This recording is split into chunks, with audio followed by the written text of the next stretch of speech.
They sold you enlightenment. They kept the power.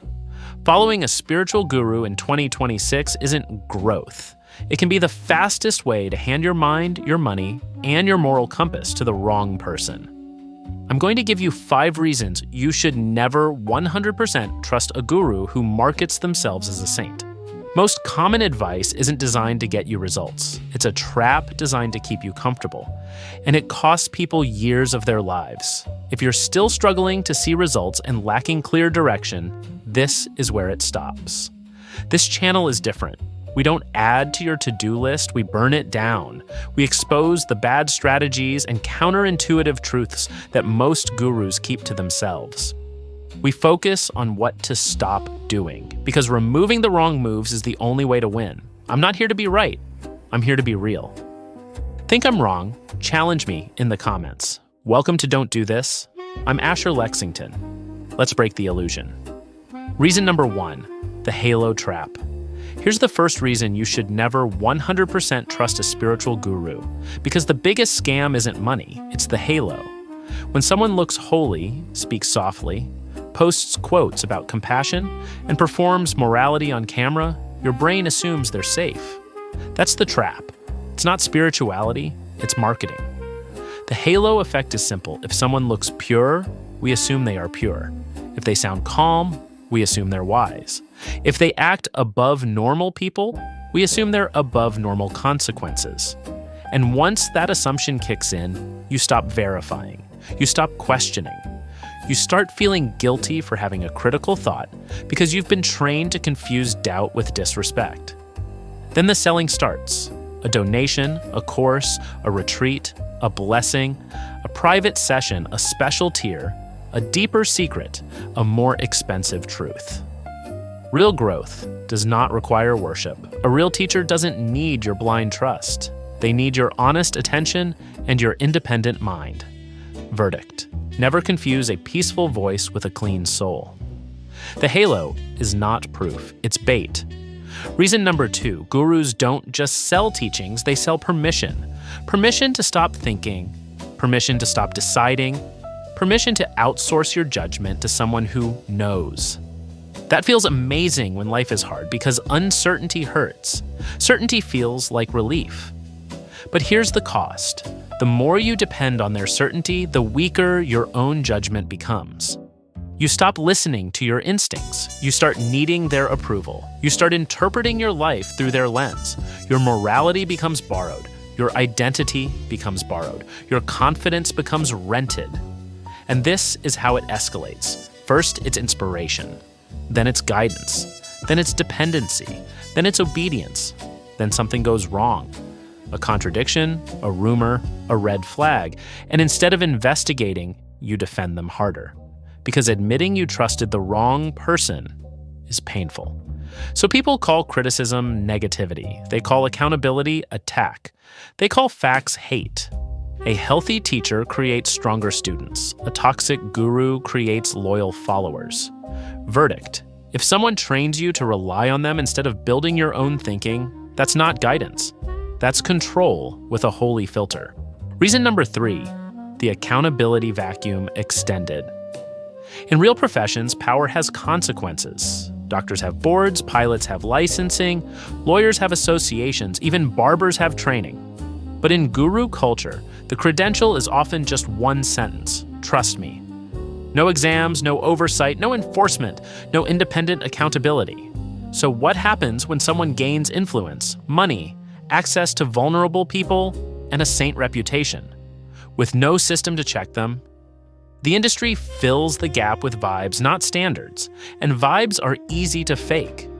This is where the worst behavior hides, because when there is no accountability, trust becomes the business model. The follower becomes the product.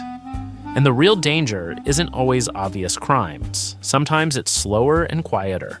Manipulation, financial pressure, emotional dependency, and boundaries that keep getting pushed just a little. And here's the part people miss. Even if the guru is not evil, a system with no oversight still produces harm because power always attracts the wrong personalities.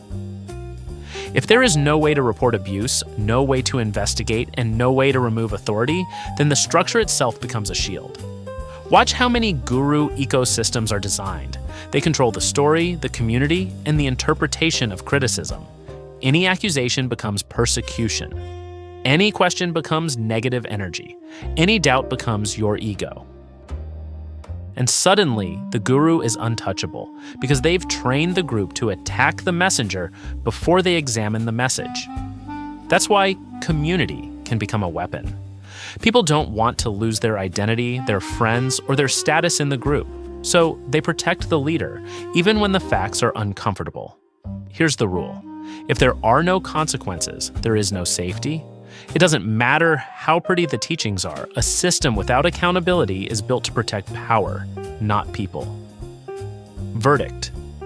Don't hand your life to a person or movement that has no mechanism to investigate, verify, and remove power when something goes wrong. Reason number 4. High control disguised as love.